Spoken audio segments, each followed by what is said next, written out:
Shalom, saudara-saudariku dan para sahabat insani yang dikasihi Tuhan.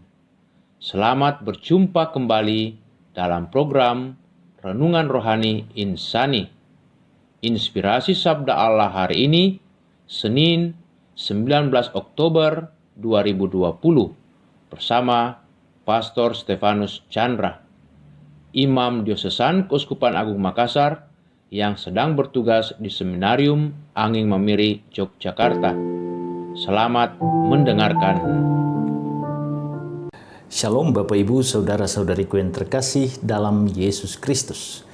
Tema renungan kita pada hari ini, 19 Oktober 2020, adalah warisan surgawi. Mari kita mulai permenungan kita ini dengan doa. Dalam nama Bapa dan Putra dan Roh Kudus. Yesus yang baik, selamat pagi. Terima kasih untuk hari baru ini. Terima kasih untuk kesempatan merenungkan sabda-Mu pagi ini. Layakkanlah kami dan jadikanlah kami tanah yang subur bagi sabda-Mu. Kemuliaan bagi-Mu bersama Bapa dan Roh Kudus, Allah memerintah kini dan sepanjang masa. Amin. Bapak Ibu, saudara-saudariku yang terkasih dalam Yesus Kristus, perikopah yang akan kita renungkan bersama hari ini diambil dari Injil Lukas pasal 12 ayat 13 sampai 21. Mari kita bacakan bersama-sama. Orang kaya yang bodoh. Seorang dari orang banyak itu berkata kepada Yesus, "Guru, katakanlah kepada saudaraku supaya ia berbagi warisan dengan aku." Tetapi Yesus berkata kepadanya, "Saudara, siapakah yang telah mengangkat aku menjadi hakim atau pengantara atas kamu?" Katanya lagi kepada mereka, "Berjaga-jagalah dan waspadalah terhadap segala ketamakan, sebab walaupun seorang berlimpah-limpah hartanya, hidupnya tidaklah tergantung daripada kekayaannya itu." Kemudian ia mengatakan kepada mereka suatu perumpamaan, katanya, "Ada seorang kaya, tanahnya berlimpah-limpah hasilnya. Ia bertanya dalam hatinya, 'Apakah yang harus aku perbuat? Sebab aku tidak mempunyai tempat di mana aku dapat menyimpan hasil tanahku.' Lalu katanya, 'Inilah yang akan aku perbuat. Aku akan merombak lumbung-lumbungku, dan aku akan mendirikan yang lebih besar, dan aku akan menyimpan di dalamnya segala gandum dan barang-barangku. Sesudah itu, aku akan berkata kepada jiwaku, jiwaku, ada padamu banyak barang, tertimbun untuk bertahun-tahun lamanya. Beristirahatlah, makanlah, minumlah, dan bersenang-senanglah.'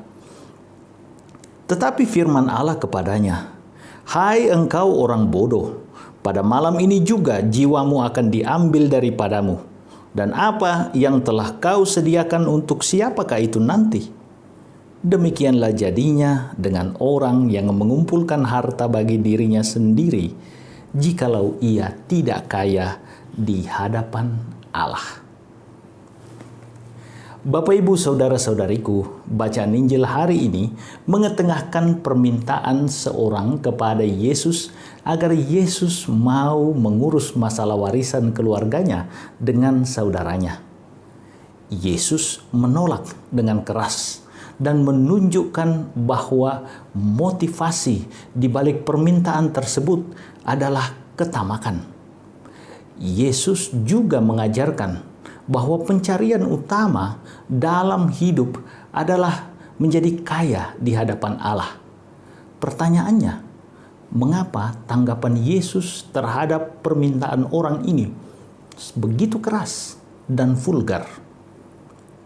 Bapak, Ibu, saudara-saudariku yang terkasih dalam Yesus Kristus, pembagian warisan dalam tradisi Israel selalu menjadi hak orang tua. Orang tualah ketika si ayah masih hidup yang menentukan warisan tertentu diberikan kepada anak-anaknya yang laki-laki, bukan kepada yang perempuan, dengan prinsip keadilan sama untuk semua demi menunjang hidup anak-anak tersebut dan untuk membantu saudara-saudaranya demi kelangsungan keluarga. Seringkali sistem ini menimbulkan kecemburuan di antara anak-anak dalam keluarga tersebut karena terdapat yang namanya warisan favorit.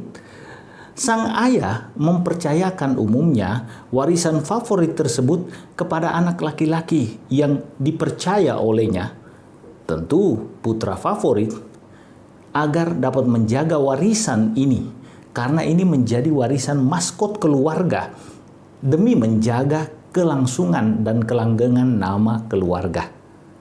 Permintaan dari salah satu pendengar Yesus saat itu menunjukkan bahwa ia tidak puas dengan pembagian harta warisan yang telah ditetapkan oleh orang tuanya. Hal ini tentu saja menunjukkan ketamakan dari orang tersebut akan harta. Itulah sebabnya Yesus menyuguhkan cerita tentang orang kaya yang bodoh pada ayat 16 sampai 21. Yesus ingin menekankan bahwa pencarian utama seorang manusia adalah kehidupan kekal atau keselamatan. Tujuan ini hanya dapat tercapai jika seseorang itu kaya di hadapan Allah, atau ia memiliki harta surgawi. Yesus memberi contoh hidup kepada kita bagaimana cara memiliki harta surgawi tersebut, yakni dengan menjadi berkat bagi sesama kita. Harta warisan adalah sesuatu yang kita terima dari Allah melalui pemberian orang tua.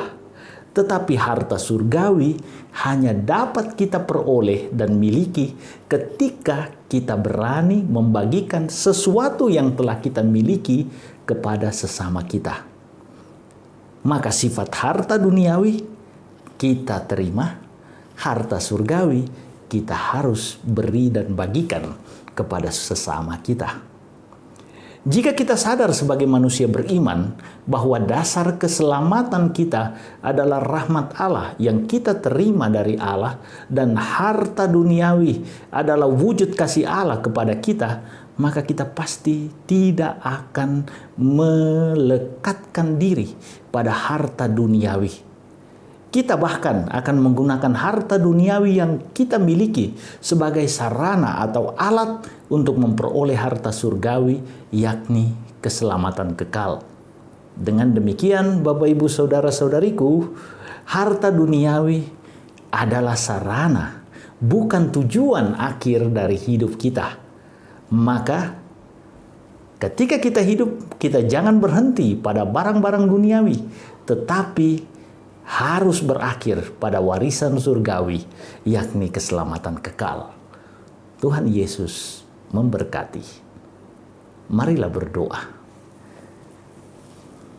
Ya Yesus yang baik, terima kasih untuk renungan-Mu dan untuk segala kebijaksanaan yang Kau bagikan kepada kami.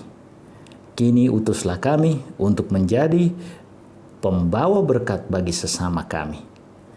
Kemuliaan bagimu bersama Bapa dan Roh Kudus, Allah memerintah kini dan sepanjang masa. Tuhan beserta kita. Berkat Allah turun melimpah atas saudara-saudariku, atas keluarga dan usaha saudara-saudariku, Bapa, Putra, dan Roh Kudus. Amin. Terima kasih saudara-saudariku dan para sahabat insani yang telah mendengarkan sabda Allah. Saya, Pastor Marcel Lolotandung, mengucapkan berlimpah terima kasih kepada Pastor Stefanus Chandra.